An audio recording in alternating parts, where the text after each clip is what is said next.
Welcome to Becoming Church, the podcast where we discuss how the message and movement of Jesus is not just about becoming Christians, but about becoming the church.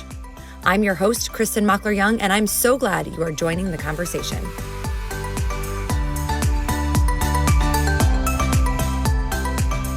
Hey, welcome back to Becoming Church, the summer staff series. This summer, I'm actually chatting with my favorite people, the Mosaic staff, and we are giving you a glimpse into kind of Mosaic behind the scenes so that you can get to know them better. And today, I'm here with my favorite, Ashley Fazal. Hello, Ash. Hi. Welcome back. Thanks. Well, I don't know. Actually, you haven't been on Becoming Church yet, have you? I haven't. We keep talking about it and never get around to it. So here I am. I did interview you last year in my trial podcast, I guess. I forgot about that. We did do that. For the Naeem Fazal podcast, which was my takeover season. Well, listen, I guess we did a good job because here we are again. Right? Throw us out. That's right. Or we're just taking over. I'm not sure. Maybe that's it. One of the two. So Ash, I want people to get to know you a little bit better. Now, in episode 2 of Becoming Church, we have an episode called Why Mosaic. And so Naeem already kind of gave us a little bit of background and story of how you guys moved from Charleston, from Seacoast to Mosaic. But you specifically, like, what is your church background or growing up in the church that kind of shaped at least who you were for a while in the church? Right. Well, I have never not known going to church. And so my early childhood years, we went to a traditional Southern Baptist church, first in Tennessee and then in Greenville, South Carolina. And then my freshman year in high school, some stuff was swirling around. And I think my parents, while the Southern Baptist Church was very fundamentalist and legalistic, I think they were starting to see that, hey, I don't know that we agree with all this to the extent that it's going on. And some other things had been going on. And so anyway, we left where we had been and they found a Presbyterian church, which was really interesting because that version of Southern Baptist was pretty much like, we know the right thing and everyone else is wrong. And so for them to go to a Presbyterian church was actually a big jump. It was PCA. And I remember them sitting down with the pastor and just trying to understand some doctrine and get clarity on it and feel like if they could come to terms with it. And I guess that they could. And so my high school years were spent at a Presbyterian church and it was good. In fact, that is the church where I first discovered my passion for missions and outreach and went on my first mission trip to Spain in, 1990, maybe. And from there, just have followed a path of a lot of mission and outreach all through college years. So that was my foundation. Had never been to a contemporary non-denominational church at all until I went to college.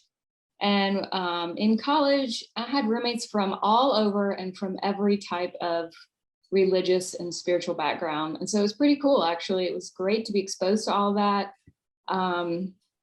We started just visiting each other's different faith communities.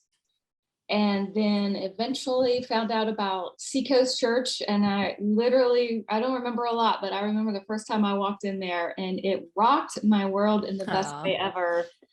And it was like a Wednesday night worship service. And at the end, when they called for prayer, I can almost even remember what I had on. Like I was so moved by it. And like my soul was like just deeply in need of what they were presenting. And so I think I pretty much ran down the aisle for prayer and never looked back. And so started going to Seacoast in college. Naeem also started going to Seacoast in college, and then we started dating. And so, yeah, we were there all through our college years and early marriage. And then, of course, if you know the history, then they're the ones that helped send us off to plant Mosaic. Yeah. That's awesome. And so I probably should have started with this. But since it came out of your history, what is your actual role at Mosaic, in case people don't know? Yeah. Well, my ongoing role is overseeing missions and outreach. Missions is kind of a joint effort. Pastor Mike definitely has his hand in that a lot. And Reggie King is a super volunteer in that he's the one that really, he leads the mission trips. And so it's kind of a joint effort, but I oversee all that. And then back in the day, I actually started She Community. And then for a season, it was led by other people, including you. And now I'm kind of heading it up again, but it's also kind of a joint venture with both of us. Yeah. And then I'm also currently overseeing our youth ministry for a season. Yes, you are. Just for a season, hopefully, maybe just for the summer season. But you're doing a great job. You're doing a great job. Thanks. Yes, I love that question. I hate that question. I asked you that question anyway, because I'm like, how much time do you have? Like, how many? You know, it's funny. This is so silly and unnecessary, but on my Instagram bio, where, you know, you put like who you are and what you do, I actually have in parentheses, pick a ministry and then at Mosaic Church. That's my job. That's awesome. That's awesome. So normally I would ask people, how long have you been at Mosaic? How did you get here? How did you find us? But pretty much you right. None of that necessarily. It was y'all's idea. I will ask you this though. Where did Mosaic come from? Like the name? I know a little bit of story, but.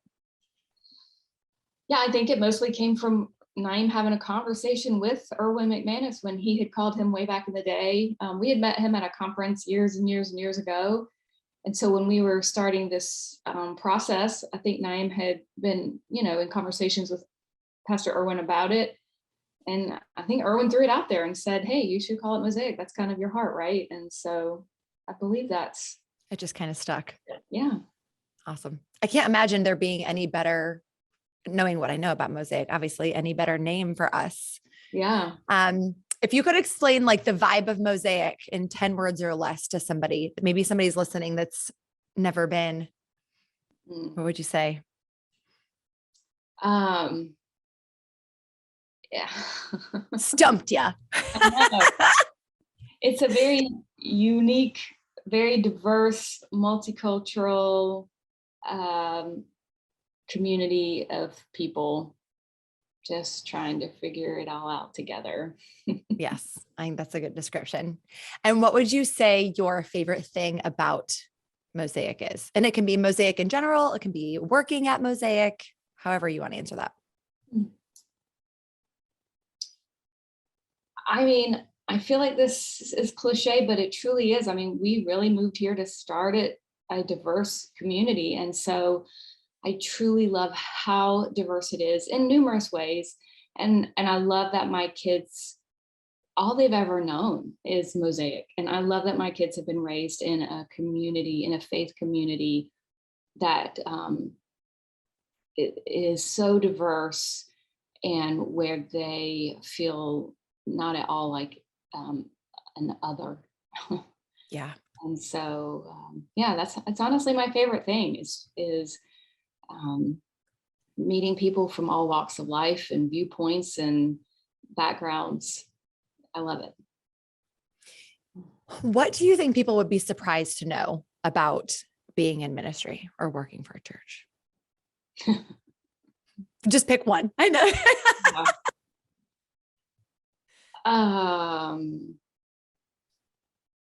How hard it actually is and how much of an emotional toll it can take and how much we desperately, deeply have to lean in to God. And maybe part of that is just how I'm wired up. You know, I don't think Naeem feels the deep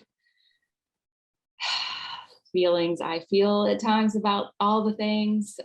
So maybe how I'm wired up, it can become a deep, heavy, hard burden if I don't have the right mindset and my focus. Yeah. on God. Yeah. Well, and we've joked before, but it really isn't a joke. It really is true how you are like our resource library and you are our expert. And if anybody has questions, we're like, go to Ashley. She either knows the answer or knows where to find it. But I guess I want to know, like, what is your favorite thing about God? Maybe even right now in this season. I think right now, the thing I so appreciate about God is he truly is mystery. And so I think my first 20 years, I thought we had him all figured out and that God was pretty clear and clarified and structured. And I've spent the next 29 years figuring out that is not the case. And I feel almost like the more time I pursue God, the more I realize how big and mysterious he is and how much I don't know. And that there will always be more to pursue about him. Yeah. And I think that just does open it up to, it's hard. It's hard to get to that place of going, okay, well, I don't know. And the mystery is good. And I can lean into the unknowing because I think we grew up similarly and knowing like there was a value in having an answer. Right. And knowing what was right and what was wrong. And so, yeah, leaning into the idea that like God is a mystery and we'll never figure him out. And that's a good thing. Yeah. Right. Is a it's a perception switch. All right. I'm going to shake it up a little bit. And so I want to ask you some quick fire questions. Now, this is like first thing that comes to your mind. So if it's about Mosaic, if it's about God, great. If it's about something totally non-religious, also great. Okay. All right. We just want to help people get to know you a little bit better. So what is something that you love? Well, I mean, a no-brainer that if anyone knows me at all is I love books. I love reading. I love knowledge, but I really love science fiction. Okay. Yes, that's good. That's good. What is there any kind of book that you don't like? I never read romance novels and I just can't tolerate Christian fiction. Yeah.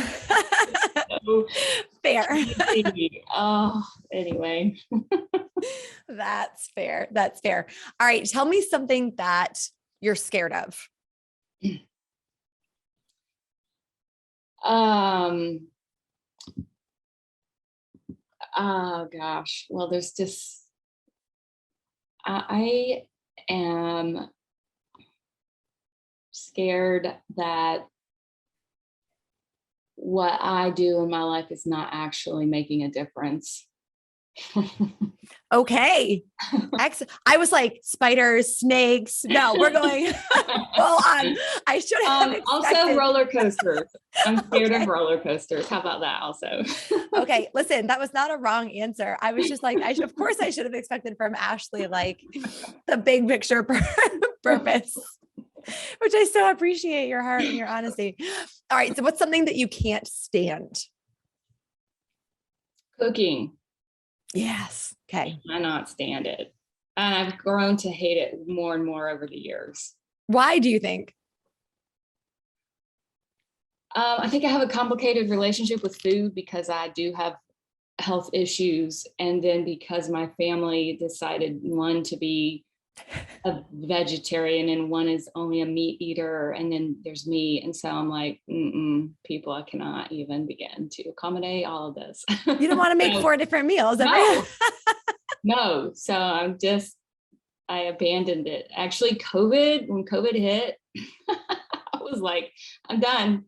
This is the one thing I'm done on. I'll never cook again. You're like, I will buy the groceries. I will put them in the fridge and you can figure out how to get it in your body. Exactly. That's awesome. All right. What is a surprising thing about someone else on staff at Mosaic that people don't know? No, I was trying to think about that. And I feel like we all are so stinking honest. I know. We're all open books. Everyone knows all the things. And well, I'm obviously not going to dish on my own husband. So I would say, you know what I think might be surprising for people who know us, me and you now, but don't know us before, is that even though we've known each other for 16 years, that I would say it's only in the past 3 years that we have become as close as we have been. Yeah. It's a long road. We are in very different seasons of life, but I feel like the last few years we've gotten to a place where those seasons weren't as defining, and it kind of allowed us some space to pursue a closer friendship. Yeah, for sure. Well, and I'll say even for me, like I lived out of insecurity for years and years, and not that they don't ever pop up now, but I definitely know how to handle them better. And there were so many times, and this is totally not you, it's just the difference in our personalities. I was like, Naeem's my pastor. Naeem's the funny guy. I'm not sure if Ashley actually likes me, but she tolerates me, I think, because you had a toddler and a baby. And then here I came in with this like big personality and everything was loud. And I'm sure that you were like, oh my gosh, I just got someone to sleep. Like, please shut up. Oh my goodness. I think we have both grown in grace, and it has allowed us to finally have a good friendship. For sure. And I'm so glad. Yeah. Yes. Well, me too. I don't know how we would have gotten through these, especially the last 2.5 years, without each other's support and text threads and conversations and all. For sure. For sure. No, wouldn't have made it. Mosaic would have collapsed. You heard it here first. All right. What is your favorite color? Green. What green, just like Crayola green? Like emerald green. Oh, pretty. Not mosaic green? No. No. Just kidding. No. All right. What's your favorite snack? Peanut butter M&Ms. Yeah, it is. You know it. Which I would say is almost not even a snack to us. It's more of a staple with like every meal, every time we're together. All right. What's a book you're reading right now? Pick one. Well,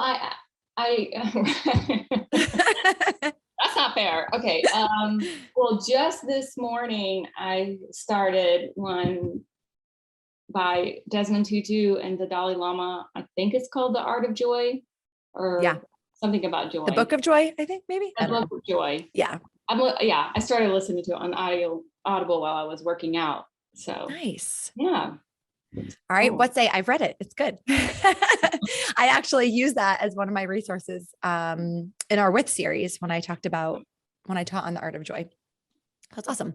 All right. What's a song that you're listening to right now, or an artist or a playlist?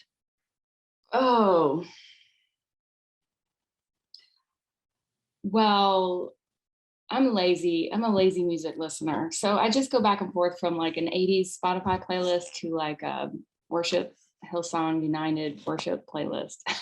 Nice. So I'm not your music person. That's okay. That's okay. Actually, Nura's got me on Harry Styles right now. So when Nura's in the car, we listen to Harry Styles, and I really like his newest song. It's fun. Awesome. Yeah. See?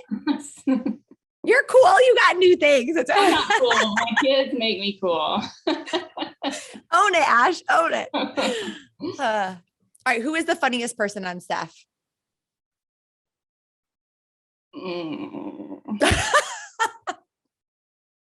Well, you and I make each other laugh the most. We do. But I would say Naeem definitely. I mean, that's one of the first things that attracted me to Naeem was just the exuberance and that he exuded.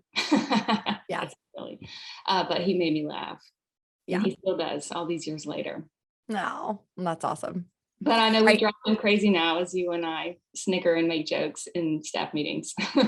We do, but somehow, listen, we're just going to say, he says it makes him crazy. I don't know. Again, Mosaic would have collapsed without the two of us. Listen, we need the tension breaks sometimes in meetings. We need some comic relief. Well, Ashley Fazal, is there anything else that you want to say to people about who you are or who Mosaic is or what we're about or anything else?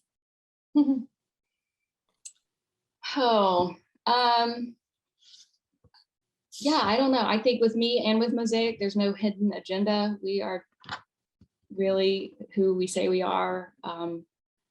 My heart and passion is also Mosaic's heart and passion to just love God deeply and love his people well, and just create a space where all the different people can come together and love him and figure out what that looks like. So that's it. That's awesome. And you definitely, I think that a lot of people assume because you're married to Naeem, because you helped found Mosaic, is that the word? Yeah. I'm like founding pastor, but to say help found Mosaic sounds weird. Anyways, you know what I mean? Establish.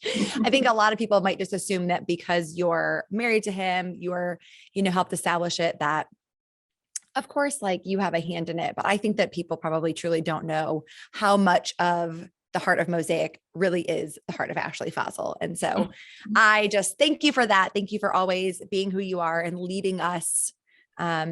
Unity. You're always praying for us as a staff. You're always praying that we would be united. And another fun little tidbit about Ash behind the scenes is she'll just text us stuff.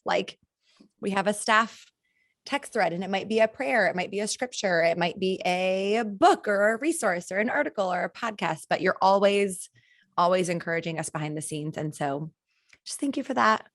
We love you and we appreciate you, and Mosaic really wouldn't be what it is without you. So thanks for being on. Truly an honor and a joy.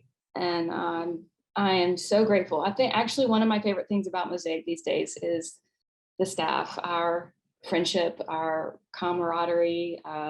It's just truly a joy to work together. And there is unity, which is powerful and beautiful. And I don't want to ever take that for granted. So yeah. Thank you. That's awesome. All right, friends. Well, thanks for being here to listen to Becoming Church, the summer staff series, or whatever I called it at the beginning of the episode. Make sure you stay tuned. We are actually dropping weekly episodes throughout the summer so that you can get to know not only the pastors, but also our people who work kind of behind the scenes. So share the episode. Hey, if you have questions that you want me to ask upcoming staff people, let me know. Send us a DM or an email. Otherwise, we'll see you next time. Bye. Bye.